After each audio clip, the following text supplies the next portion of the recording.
Hello everyone, I'm Jeff Quinn, a librarian here at the Linden Public Library. And I want to welcome you to National Poetry Month. Normally we have our Linden High School students come here and perform a program, but unfortunately due to the pandemic, we had to postpone that. Hopefully we'll get them back here next year. They're very good poets you have here in your hometown of Linden. But launched by the Academy of American Poets in 1986, National Poetry Month reminds the public that poets do have and do play an integral part in our culture, and that poetry really does matter. Over the years, it's become the largest literary celebration in the world, this event, with tens of millions of readers, students, elementary school teachers, librarians, booksellers, literary event curators, publishers, families, and of course, poets, marking poetry's important place in our lives. And in 2021, the Academy of American Poets looks forward to celebrating the 25th anniversary of this annual celebration. So we at the Linden Public Library are excited to join in this national celebration of poets and poetry. So we got a silver anniversary coming up here this week. I will share some poetry with you. Now, none of these are my own original works, and you deserve better than that. But I'll offer you some interesting verse from various sources. This will be a two-part program. This is part one, obviously. Part two will follow later. Now, I know some of you will listen intently to the alliterations, ballads, couplets, and high diction of poetry. Many of you enjoy the Shakespearean sonnets, the iambic pentameters, and the royal rhyme of Chaucer poem. For you, I offer these recitations.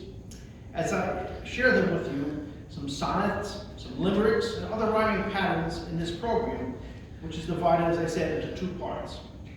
The theme will be love and loss. We'll save the love for part two, and we'll deal with loss in this video, so enjoy.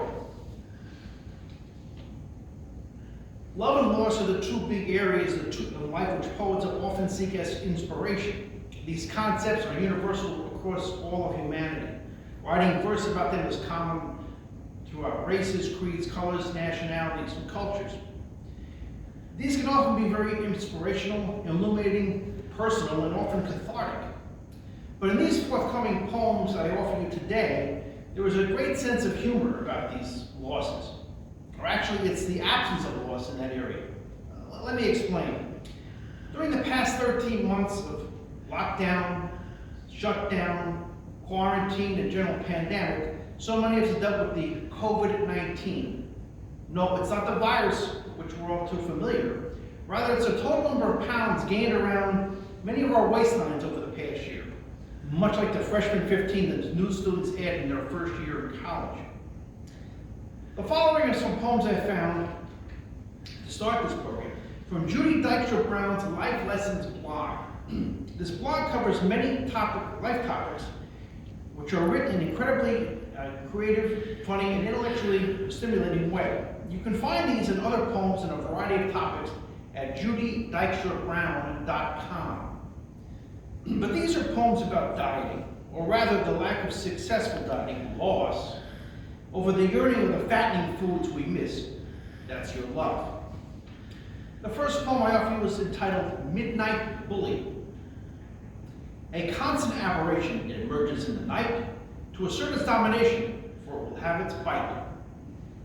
It provokes me to assist it as if I switch on the light, and though I try hard to resist it, I always lose the fight. I wander down the hall, and once the kitchen is in sight, I make a beeline for the fridge as I bemoan my plight. I am simply not to blame, just my appetite that draws me from my midnight bed to assert its right. It's not my choice, for I have been true to my diet. It's my appetite that simply must get up and pie it. Again, also from the Judy Dykstra Brown blog, I've got three more poems. One is called Yesterday, Today, and Tomorrow, which all we divers yearn for, look back forward, and look forward to. Yesterday, today, tomorrow. I was almost mature, I was almost thin. Now I must start all over again.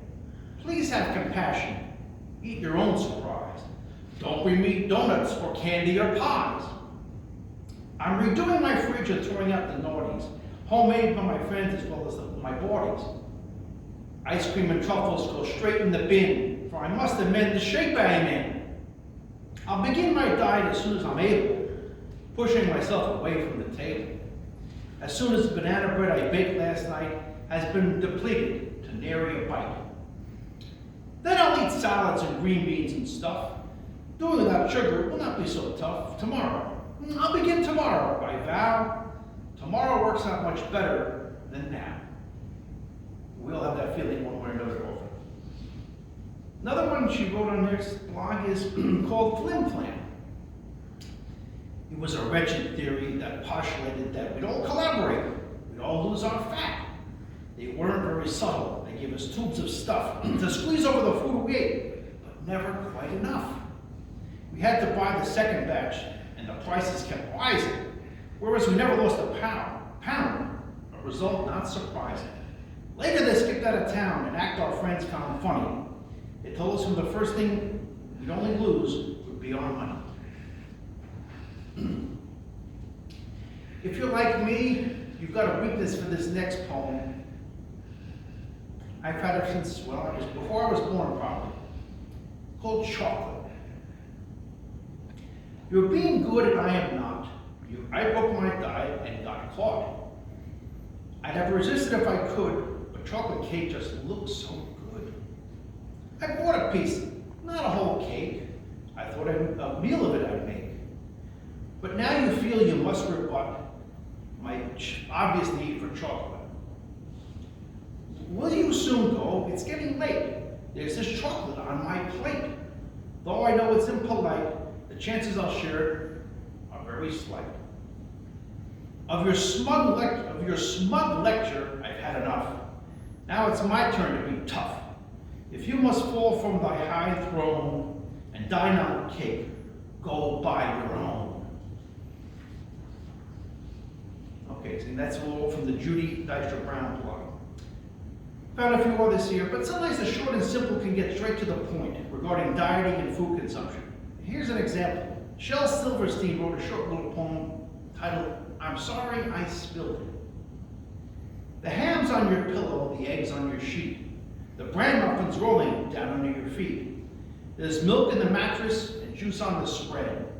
Well, you said you wanted your breakfast in bed. If you're gonna have breakfast in bed, just make it neat, I guess. And also, there have been many toasts over the years to dieting and food. I mean, how often do you not have a toast? Raise a glass and, of course, raise your fork as well. Here's a couple. Short but sweet. Here's to us, my good fat friends, to bless the things we eat.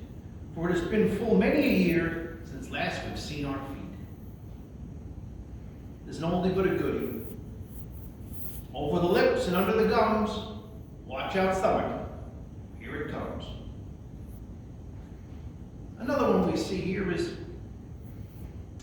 probably a good thought about the whole process of dieting and food. I'd rather have dinner when I'm living than a monument when I'm dead. For the dinner will be on my friends, while the monument will be over my head. But even the idea of dieting and eating has been found its way in the Bible. We get these things from a long gone era. For example, Isaiah 22:13 states, let us eat and drink, for tomorrow we shall die. Or in Ecclesiastes 8:15 tells us to eat, to drink, and to be merry. So how can we not go out there and listen to the good book? However, if dieting isn't your thing, then perhaps we might be, for you, that never-ending battle of the bulge. Here are some gems about exercise and weight loss. Alan Bolter came up with this poem about 4 years ago, titled The Benefits of Exercise. All my life I've been extra large, plus I've known as a very large fellow. I could easily pass as a school district bus if somebody painted me yellow. No secret to losing weight, I've been told. Just cut the fat from your diet. Get up and about, even if it's cold. Once again, I decided to try it. But jogging seemed something senseless to me, and riding a bike seemed insane. Joining a gym involved a big fee, and lifting weights was a pain. So for exercise, I chose horseback riding. It's fun and easier than it sounds. It's a very effective form of dieting because my horse just lost 40 pounds. It's all in a matter of perspective, right? I found some limericks here, which if you want, we'll recall what limericks are. They're really cute, short, and simple. And they're a very humorous way to convey a message in rhyme. To refresh our memories, a limerick is a humorous, frequently bawdy verse of 3 long and 2 short rhymes. The rhymes go A, B, B, A. Limericks date to the 1700s, but were popularized by the English author Edward Lear in the 19th century. They become a literary and poetic staple ever since. I found some limericks regarding exercise from Mad Cane's Humor blog, an internet blog compiled by Madeline Begun Kane. Apparently, different forms of exercise offer various problems to this popular woman of the internet. For example, walking is an issue for her. As she writes, a fellow went out for a stroll. Healthy exercise, largely his goal. He encountered a hitch, falling down in a ditch. Not too healthy that walk, on the whole. Or as our blogger says, running isn't very good for her either. She writes, my joints tend to creak when I walk.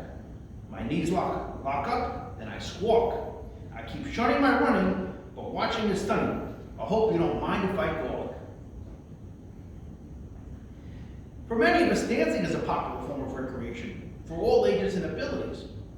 By the way, National Dance Day is celebrated the 3rd Saturday in September here in the United States. So we got that to look forward to in the fall.